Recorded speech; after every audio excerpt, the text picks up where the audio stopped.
Los dueños no han podido presentar ningún papel de que son los dueños. Entonces, digo, no, pero las tierras hay un primer... A ver, pero hay... Bueno, hay que... pero nadie pudo presentar un papel. Perdón, estamos partiendo de un presupuesto, digamos, esencial, que es, ustedes, las tierras tienen un dueño, sí, y en realidad ya de por sí nosotros tenemos que hacer un poquito de historia y entender qué pensaba el legislador cuando hablaba de las tierras, qué eran las áreas urbanas, los ejidos urbanos. Y además entendamos una cuestión, digo, como para entender un capítulo, los asentamientos, ¿por qué están cerca de la capital o están cerca del segundo cordón? Precisamente hay un tema acá que tiene que ver con lo siguiente, ¿dónde trabaja o quisiera trabajar esta gente? Generalmente trabaja en capital, en trabajos mal remunerados. Mira el mapa, pero mira el mapa, porque sí, digo, esto se está...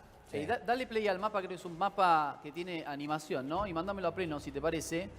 Que lo que podemos ver son las tomas de tierra solamente en la provincia de Buenos Aires, con la extensión que tiene la provincia de Buenos Aires. Estamos hablando de Cañuelas, de Merlo, de La Matanza, de Seiza, de Morón, ¿sí? Estamos hablando de Tigre, estamos hablando de Avellaneda, de Lanús, de Quilmes, Almirante Brown, Florencio Varela, Presidente Perón y La Plata. Digo, no estamos hablando necesariamente de todos de una cercanía de la capital federal. Hay tomas que tienen una distancia considerable. Bien, y yo digo, el doctor se hacía una pregunta, yo me hago otra pregunta.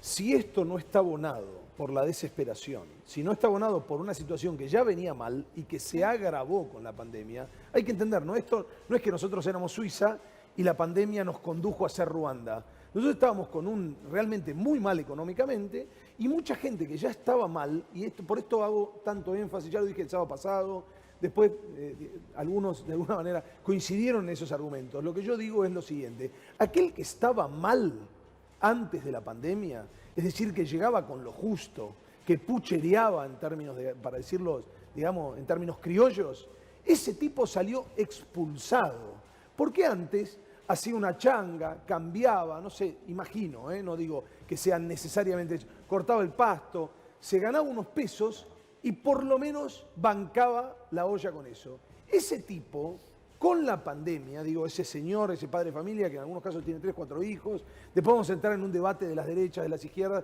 en la que a mí me incomoda, sobre todo la mirada de la derecha, cuando se olvida que el desposeído, que es el que vemos en la foto, no me hablan solo de la madre o del padre, sino hablamos de chicos. Mapa. Y también nos llevamos, si querés, la problemática que planteaba Peretta. Hablamos de Mar del Plata, hablamos del Partido de la Costa, ¿sí? Hablamos de Villa Gesell.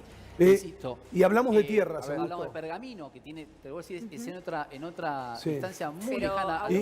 Y hablamos de dueños de la tierra. Yo te dejo una pregunta nada más. ¿Quiénes son los dueños, los dueños de las grandes extensiones de tierra? Esa es la primera pregunta que me hago. Quiero aclarar una cosa. Estamos viendo un síntoma, que es esto. Pero en realidad esto es anterior y nuevamente... Pero está bien, pero con esto tenemos que hacer algo, Venturino. Por eso. Hay que hacer algo ahora con esto. Para mí lo que tenemos que hacer, por ejemplo, es lo que no se ve es lo siguiente, por ejemplo. Nosotros hablamos, y lo hemos hablado en este programa, del tema de las rutas, ¿no? Y entonces decimos siempre lo mismo, los accidentes, y no sabemos cuánto le cuesta al Estado los accidentes en la ruta. No se cuenta esa historia.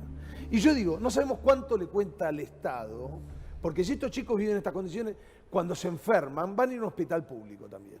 Entonces digo, hay que mirar... Olvídate, ese número no lo van a hacer nunca. No, esa ecuación no la van a hacer nunca. Pero yo lo que estoy diciendo es lo siguiente, Augusto. Yo digo lo siguiente, cierro esta idea, 10 segundos, nosotros no podemos pensar, por ejemplo, que estas tierras que supuestamente tienen dueño, que yo tengo dudas, porque no sé para qué las utilizan, son inundables, porque si no ya estarían plantadas con soja, pero al margen de eso, discutámoslo eso después. Digo, es tan difícil hacer un trazado, un loteo bien regular y decir, bueno, todas estas personas van a organizarse de acuerdo a esto. Los lotes van a tener tanta medida, van a salir de acuerdo a una determinada cuestión, y entonces se organizan y le dicen, mira, nosotros te lo damos temporalmente. Si acá no hay una casa, vos no lo cerrás o no pagás tanto dinero, aunque sea una médica. Está bien lo que decís, pero vos no podés poner los caballos adelante del carro como corresponde. Esto es lo que digo, el legislador cuando pensó en nuestra norma, de lo que están hablando ustedes, que habla del Código Penal, el Código Civil, ni se imaginó. Ese legislador había 9 millones de habitantes en la Argentina. Hoy somos 44 millones de habitantes. Y les quiero contar una noticia. No han parado de crecer las villas jamás. No, Ningún gobierno limitó el crecimiento de las villas. ¿Sabes por qué? Porque hay un déficit habitacional tremendo y nadie, ni siquiera con trabajo, está en condiciones de comprarse su casa. Porque es imposible para un argentino adquirir su Usted que habla del casa. derecho a la piedad. Eso es lo que estoy hablando. ¿Sabe lo que noto, Augusto? Que Digo, el había doctor me gente- está naturalizando el delito. Sí. Y no voy a negociar en el delito. No sé qué A ver, delito. lo que yo creo que Discúlpeme, esta gente hay tiene que una existencia retirarse. de delito. Usted Yo digo, me dice esta que gente hay tiene que dueño. retirarse. Tráigalo y de al ahí dueño. hablar con Yo el le Estado. pregunto a usted. No podemos, Tráigalo al dueño. No podemos, te voy a contar. Tráigalo al dueño. Nosotros los abogados no podemos negociar en el delito. Jamás. Sí, usted me está hablando Porque si no- jurídicamente muy si no, bien. estos Le dos voy que a hoy, poner un 10. estos dos que hoy mataron a esta Socialmente, oficial ¿de de qué me policía. está resolviendo? A ver, no, ¿Qué a me ver. está resolviendo? Me No, trae el el código. Estado tiene que Me resolver. trae conmigo, el vení conmigo, artículo 10 mostrame, puntos. mostrame cómo está la situación en Socialmente. causas al día de hoy. Y vamos a ver un poquito, insisto, para que tomemos Ahí está. real dimensión de lo que son el avance de las tomas en la Argentina. Y yo creo que es peligroso el discurso de, bueno, como hay una necesidad, vale todo. Claro.